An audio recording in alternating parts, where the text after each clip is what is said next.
शहर कायद के हवाले से जहां की सूरत हाल बेहतर होने का नाम ही नहीं ले रही और जब हम स्ट्रीट क्राइम्स के हवाले से बात करते हैं तो उसकी भी जो सूरत हाल है वो दिन ब दिन हम देख रहे हैं कि और ज्यादा संगीन होती चली जा रही है। और अब तो लूट मार करने वाले जो स्ट्रीट क्रिमिनल्स हैं इनमें इस कदर कॉन्फिडेंस आ गया, इनको पता है कि हमारी का पकड़ होनी है। बाकायदा सत्ती साहब ये नाके लगा के लूट रहे हैं आपको। Just imagine. अच्छा, नाकों का मतलब ये हुआ कि एक बंदा नहीं होगा, एक से ज्यादा 3, 4, 5 लोग वहां पर मौजूद होंगे और दिल जमई से 1-2 वहां पर पैरामीटर मेंटेन करेंगे कि उस पैरामीटर में कोई आ ना सके, नजर रखेंगे इधर उधर और बाकी सुकून से वारदातें करेंगे। तो इसी तरह से आप ये मनाजिर अपनी टेलीविजन स्क्रीन पर देख सकते हैं। सेल्फ एक्सप्लेनेटरी है वैसे तो, लेकिन हमारा बताना आपको फर्ज है कि किस तरीके से यहाँ पर 3-4 बाइक्स वाले, यहाँ पर 3-4 बाइक्स पे लोग यहाँ पर मौजूद हैं और किस तरीके से सुकून से हाथों में असलहा थामे और पूरी तसल्ली के साथ लोग आ जा रहे हैं। कारोबारी जिंदगी अपनी जगह, रात का वक्त है। पहले पता क्या होता था, लोग जरा अंधेरे का इंतजार करते थे कि रात का अंधेरा हो, कहीं की स्ट्रीट लाइट वो खराब हो तो उसके बाद जाके हम वारदात करें ताकि लोगों की हम नजर में ना आए। लेकिन अब हम देख रहे हैं कैसे दन दनाते हुए ये आते हैं। अभी आप देखिए यहाँ पे लाइट भी है, यहाँ पे सीसीटीवी कैमरा भी लगा हुआ है, ये मार्केट है। किस तरीके से 2 बाइक वाले किस स्पीड में आए हैं, वहां पे ऑलरेडी लोग मौजूद थे। पहले लोगों को होता था ऐसी जगह पे वारदात करें कि कोई और खड़ा ना हो। अब लोग को स्ट्रीट क्रिमिनल्स को परवाह ही नहीं है, वो आए हैं और ऐसे शशके से आए हैं। उन्होंने बड़ी स्पीड में लाके अपनी बाइक खड़ी की है और उतरे हैं जी। एक तो सीधा दुकान के अंदर एंटर हो गया, जो बाकी जो थे दूसरी पीछे हुए जो बाइक आई थी उसने, अब ये देखिए जदीद असलहा, आप इतनी बड़ी गन लेके आप चेक करें। अच्छा, इसने मुंह कवर किया हुआ है।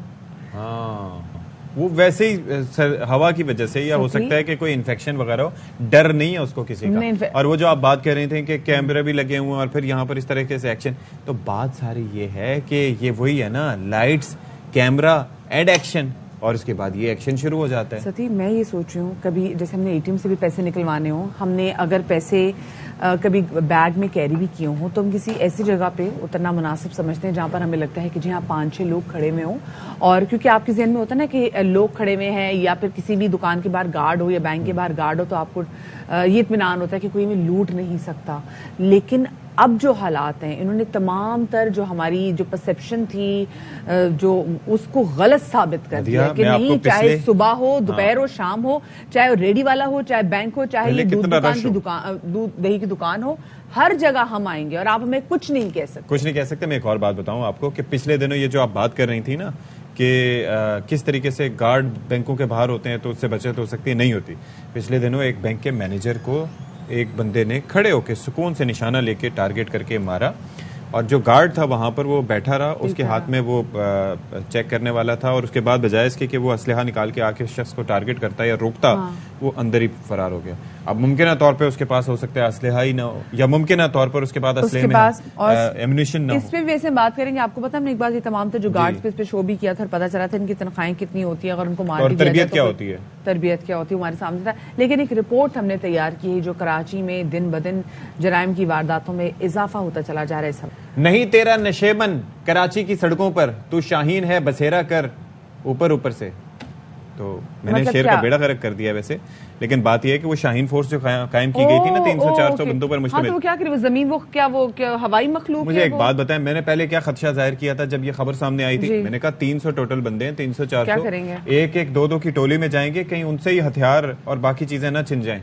भाई उससे पहले यहाँ पे पुलिस भी तो है ना, यहाँ पे सीसीटीवी कैमरास भी तो हैं। इतना बड़ा शहर है, कर क्या रहे हैं? कामिल आरिफ कर तो रहे ना, 5000 से ज्यादा पुलिस एहलकार आपकी वीवीआईपी सिक्योरिटी पे हैं, बल्कि ज्यादा होंगे, कर तो रहे हैं। तो हमारे नुमाइंदा खुसूसी हमारे साथ मौजूद है, कामिल आरिफ से रोने से जान लेते हैं। कामिल, मतलब एवरी सिंगल डे हम कराची में जो बढ़ते हुए स्ट्रीट क्राइम के हवाले से बात कर रहे हैं, हम कोशिश करते हैं कि हुडू साहब से बात करें और हम जो हुकामे वाले हैं उनको भी इंगेज करने की कोशिश करते हैं, लेकिन जो कि तो जो सूरत है ना वो वैसी ही चल रही है, बिल्कुल फर्क नहीं पड़ा। क्यों? अच्छा, बड़ा अनफॉर्चुनेट है। मैं आपके पास क्राइम के, हम स्ट्रीट क्राइम के इश्यूज को हर ऑल्टरनेट डेज में डिस्कस कर रहे हैं और आज का स्टार्ट भी क्राइम की स्टोरी से है।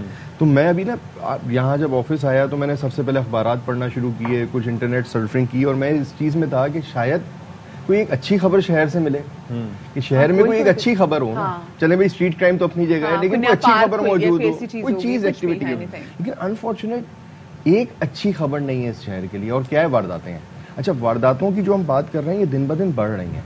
अच्छा, इसके इजाफे के बहुत सारे पहलू हैं। अब आप देख लें कि जो शाह फैसल की स्टोरी से आपने अपने बुलेटिन का आगाज़ किया, उसमें आप ग्रुप देख लें बड़े मुतमईन होकर वारदात कर रहा है। इससे पहले एक ग्रुप अरेस्ट हुआ जो कि सिविल लाइन पुलिस ने अरेस्ट किया, वो टिकटॉकर्स लड़के थे। और टिकटॉकर्स लड़के जो हैं वो अपनी असले वाली वीडियोस भी डालते थे और अपने ग्रुप में ये बताने के लिए कि मैं बहुत बड़ा काम करके आया हूँ, तो वो वारदातें करते थे। यानी कि फैमिली से कोई इतने ज़्यादा गरीब नहीं थे, इतने ज़्यादा ऐसा नहीं था कि उनको नीड हो कि वो डकैतियाँ करें। उनकी फैमिली भी मिडिल क्लास फैमिली थी, लेकिन वारदातें कर रहे थे वो। फिर दूसरी बात ये कि कल जब हम डिसाइड कर रहे थे कि हम आज स्ट्रीट क्राइम पे प्रोग्राम करेंगे, तो मैंने कुछ इलाकों के SHOs जहाँ पे क्राइम सबसे ज़्यादा है, तो उनसे एक रैंडम कॉल्स करके एक उनके बारे में एक्सपीरियंस जानने की कोशिश की कि यार कि ज़ाहिर है वो पुलिस वाले भी परेशान हैं कि एक तो मीडिया का प्रेशर होता है, सोशल प्रेशर होता है, अवामी प्रेशर होता है, अफसरान का प्रेशर होता है। इस दफ़ा तो CM साहब ने एडिशनल IG को बुला के सख्ती के साथ कहा है कि मुझे स्ट्रीट क्राइम के ऊपर कंट्रोल चाहिए। वाकई में इसके प्रेशर होता है, प्रेशर आ रहा है। देखें, बिल्कुल प्रेशर आता है। अब पुलिस अपना काम भी करती है, लेकिन क्या है कि ग्रुप्स, अब मैंने उससे पूछा तो उसने दो बातें बताई। एक तो उसने बोला कि कराची की कच्ची आबादियां बढ़ गई हैं और दिन ब दिन बढ़ रही हैं। कह रहे गोठाबाद बन रहे हैं, हमारा क्राइम हमें पता नहीं है कौन कौन आ रहा है। फिर उसने बोला कि बलूचिस्तान, KPK, पंजाब और तमाम सूबों से लोग कराची आ रहे हैं रोजगार के लिए और वो समझते हैं यहाँ के रोजगार मिलेगा। अब जिसको रोजगार मिल रहा है, यहाँ तो उसने ठेला लगाना है या टैक्सी चलानी है, रिक्शा चलाना है, कोई आपके पास नई इंडस्ट्री तो आई नहीं है, इंडस्ट्री तो लग नहीं रही। अच्छा, कराची में कोई नए प्रोजेक्ट्स तो आ नहीं रहे। अच्छा, उसके बाद क्या हो रहा है, जिसको नौकरी मिल भी रही है वो 20,000 रुपए की, 25,000 रुपए की मैक्सिमम नौकरी मिल रही है और बहुत अच्छा है तो 50,000 रुपए। अच्छा, अब 20,000 वाले को भी अल्टीमेटली शाम को जाने के बाद जब बिजली का बिल बढ़ गया, महंगाई बढ़ गई, तो उसने वारदात करनी है। अच्छा, एक एलिमेंट वो है जो महंगाई से तंग होगा, एक एलिमेंट मैंने आपको यंगस्टर्स बता दिए नशा कर रहे हैं जी, और अपने ग्रुप के अंदर सबसे ज्यादा टॉप रेट के लाने के लिए वारदात कर रहे हैं। और एक और भी पॉकेट मनी बढ़ाने एक और एलिमेंट भी है कि कामिल, ये बात आपको अच्छी से पता है कि ये जो लोग हैं, मिसाल के तौर पर जिस तबके की आपने बात की कि उसके लिए अखराजात अब मैनेज करना मुश्किल हो गया, या फिर बेरोजगारी है, या फिर मतलब बिल्स या जो भी परेशानी के आलम में वो वारदातें कर रहे हैं। अब वो वारदातें भी उसी तबके से कर पा रहा है जो उसी की तरह मिडिल क्लास या थोड़ा सा अपर मिडिल क्लास हैं कि वो मैनेज कर, क्योंकि इलीट्स के पास तो गार्ड्स, बुलेट प्रूफ और तरह तरह के तमाम शस्के मौजूद हैं, उनको दे आर अनटचेबल्स। लेकिन वारदातें वहां पे भी हो रही है, लेकिन डिफरेंट नौयत, वो अलग है। वारदात तो हर कराची के मलीर से लेके और आप ये कह लेंगे कि किमाड़ी तक हर जगह हो रही है। लेकिन बात ये कि इजी टारगेट कौन है। अच्छा, इसके ऊपर में हम एक बहुत बड़ी स्टोरी कर रहे हैं कि ये वारदातों की और मोबाइल स्नैचिंग के ऊपर इंशाल्लाह उसका ब्रेक थ्रू करेंगे, थोड़े से डाटा कंपाइल हो जाए कि मोबाइल स्नैचिंग हो क्यों रही है, मोबाइल यहाँ से जा किधर रहे हैं और कैसे हो रहा है और ये पूरा नेटवर्क कैसे चल रहा है। अच्छा, देखें अब ग्रुप कौन कौन से कराची में ऑपरेट करते हैं। एक वो हैं जो बैंक से रकम लेके निकलने वालों को लूटते हैं, ठीक है। एक वो हैं जो टोटल मोबाइल स्नैचर्स हैं, वो निकलते हैं मोबाइल स्नैच करते हैं। उसके बाद कुछ वो हैं जो हाउस रॉबरीज करते हैं, कुछ वो हैं जो टोलियों की सूरत के अंदर, अब आपने देखा कि ये ठेले वाले को लूट लिया, पान की दुकान पे जाके वारदात कर ली, बिरयानी की दुकान पे चले गए, वहां लूट मार कर ली। इवन उनको जहां इजी टारगेट मिला, कैसे मैनेज करते हैं लेके चलना। देखिए अब ये बात एग्जैक्टली, छोटी गन तो है नहीं कि जो कपड़ों में छुपा ली। अब सराउंडिंग वो कच्ची आबादी वाले लोग हैं, इस इलाके से वारदात की, अपने इलाके में डंप हो गए, उसके बाद वो अंदरूनी सिंध, बलूचिस्तान या पंजाब कहीं पे भी वारदात करने के बाद निकल गए। अब पुलिस तो यही ढूंढ रही है, मुलजिम चला गया किधर, दादू में। अभी जैसे एक रिसेंटली एक ग्रुप अरेस्ट हुआ, उस ग्रुप का जो सरगना है वो कराची आके वारदात करता है, उसके बाद दादू चला जाता है। दादू के बाद वो सिंध के मुख्तलिफ कच्ची शहरों में रहता है, पुलिस यहाँ की ढूंढ रही है। अब यहाँ की पुलिस जो है उसके पास वैसे ही मसाइल नहीं है, वो दादू कहाँ से जाएगा। वो मुझे बहुत सारी जगहों पे कहते हैं हमारे तो पुलिस मोबाइल में पेट्रोल डलवाने के लिए नहीं था। अभी जो आपने बात की शाहीन फोर्स की, ये अनफॉर्चुनेट है कि सिंध पुलिस के जितने भी ऑफिसर्स आए उन्होंने सिंध पुलिस में एक तजर्बा किया। नीयत उनकी भले अच्छी होगी, मैं उनकी नीयत से वो नहीं कर रहा, लेकिन आप ये देखें कि जो भी आए उन्होंने स्ट्रीट क्राइम फोर्स बनाई, किसी ने मोटरसाइकिल फोर्स बनाई, लेकिन ये सारी फोर्स बना कहां से रहे, वो थाने से नफरी निकाल देते हैं। हर थाने से, अब ये जो शाहीन फोर्स उन्होंने बनाई, हर थाने से 2-2 सिपाही लिए, मतलब थाने को आपने कमजोर कर दिया। उससे और पहले कामिल आपने देखा था वो जो स्केटिंग करते हुए वो जो पुलिस एहलकार थे, वो भी थे कि जी बहुत सारी जगह जहाँ पे गाड़ियां नहीं जा सकती, स्केटिंग करते हुए जाके कराची के मैन होल से मिलते अगर वो स्केटिंग करते हुए जाते अनइवन ऊपर फुटपाथ। यार मतलब मुझे बताएं कि अब मैं आपको एक चीज और इसमें बता दूं कि स्ट्रीट क्राइम के ऊपर लेके हुआ क्या। स्ट्रीट क्राइम के ऊपर सिंध गवर्नमेंट और सिंध गवर्नमेंट से रिलेटेड मैं इसलिए बात करूँगा, कराची के हम क्राइम की बात कर रहे हैं। रिसेंटली अफसरान ने वज़ीर आला सिंध और सिंध हुकूमत को बताने की कोशिश की कि बढ़ती हुई महंगाई जो है वो इस क्राइम का बड़ा एलिमेंट है, लेकिन उन्होंने आके शट अप कॉल दे दी। हम ये सुनना नहीं चाहते और ना ही हम मीडिया पे चाहते हैं कि बात डिस्कस हो कि महंगाई की वजह से ये सब हो रहा है। क्यों उसके ऊपर हुकूमत के ऊपर बात आती है? उन्होंने कहा जी क्राइम कंट्रोल। मुझे आप ये बताएं, क्या अगर हम दुबई वगैरह की बात करें जहां पर वहां महंगाई नहीं है, बिल्कुल है, लेकिन वहां पे लोगों को पता है कि कानून वहां पे स्ट्रांग है, अब वहां पे लोग फिर अपनी लिविंग के लिए वो मेहनत करना शुरू करते हैं, वो अपने छोटे छोटे स्टार्टअप्स को शुरू कर देते हैं।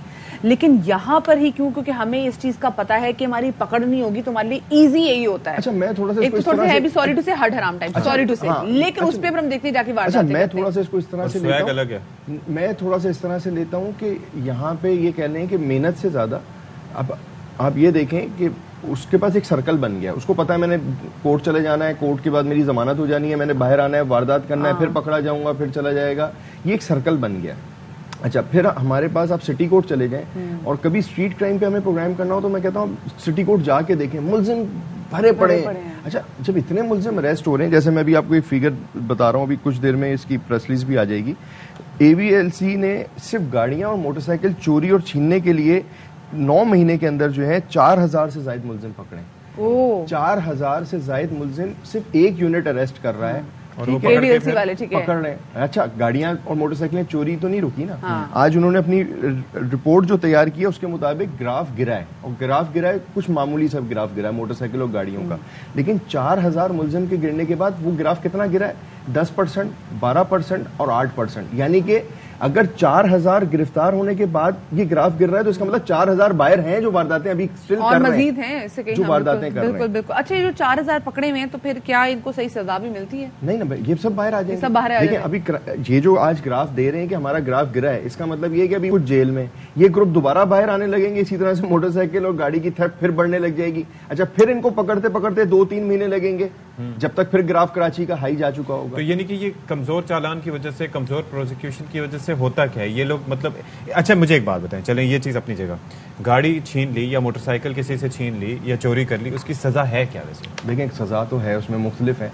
अगर आप उसमें जुर्म साबित हो जाता है चोरी का तो वो PPC की जो सेक्शन अप्लाई हुई भी होती है उस सेक्शन के मुताबिक 6 साल से ऑनवर्ड उसकी सजा होती है, जुर्माना भी होता है। लेकिन साबित होना आसान है? नहीं, देखें ना आप, मसला ये यहाँ पे जो जिनकी हम चेहरे दिखा रहे हैं ये अरेस्ट हो जाएगा तो इसको शनाख्त कौन करेगा? कानून में बड़ी पेचीदगियां हैं।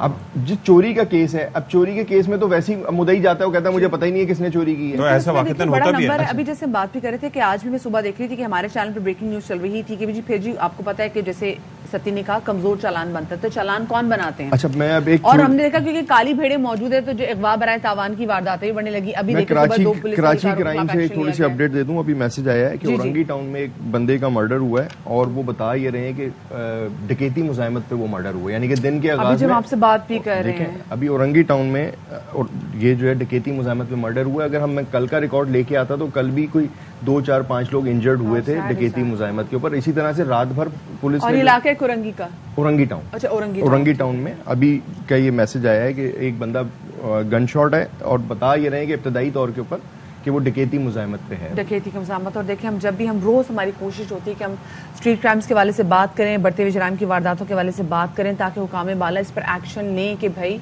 रोज जब बात कर रहे थे कोई बेहतरी नहीं आ रही, तो उनकी अब देखा जाए तो कितनी बड़ी बेइज्जती है ना कि कुछ काम हो ही नहीं रहा। और रोज हम आपसे बात कर रहे होते हैं तो उस वक्त कोई ना कोई शहरी जो है ना वो किसी न किसी स्ट्रीट क्रिमिनल के हत्थे चढ़ के, और अभी तो देखिए औरंगी टाउन में एक वाकया हुआ कि डकैती की वारदात में मज़ाहमत पे एक शख्स को गोली मार के कत्ल कर दिया गया। अब देखें, दिन का आगाज है, अब वो बंदा गरीब आदमी होगा, निकला होगा, स्टॉप पे होगा या मोटरसाइकिल पे जा रहा होगा, किसी भी तरह से होगा, वो टारगेट हो गया। अल्लाह बस रहम करे कराची के हालात पे, क्योंकि जो हुक्मरान है उनका फोकस नहीं है और पुलिस एहलकार जो है उनकी कॉम्पिटेंस का भी इशू है और अफरादी कुव्वत का भी इशू है। बहुत शुक्रिया Kamil Arif, thank you so much for being with us. और जाहिर है कि एक बड़ा मसला है कराची शहर के अमन व अमान के हवाले से हम जब बात करते हैं तो दिल खून के आंसू होता है, क्योंकि हम अक्सर बताते हैं कि किस तरह से कराची शहर एक कमाऊ पूत है, किस तरीके से यहाँ पर रेवेन्यू जनरेट होता है, 70% से ज़ायद पूरे मुल्क का रेवेन्यू जनरेट करता है। लेकिन उसके बावजूद जो है हम ये बात करते हैं कि किस तरीके से ये सूरत हाल हर दिन के साथ, हर गुजरते दिन के साथ गंभीर होती चली जा रही है।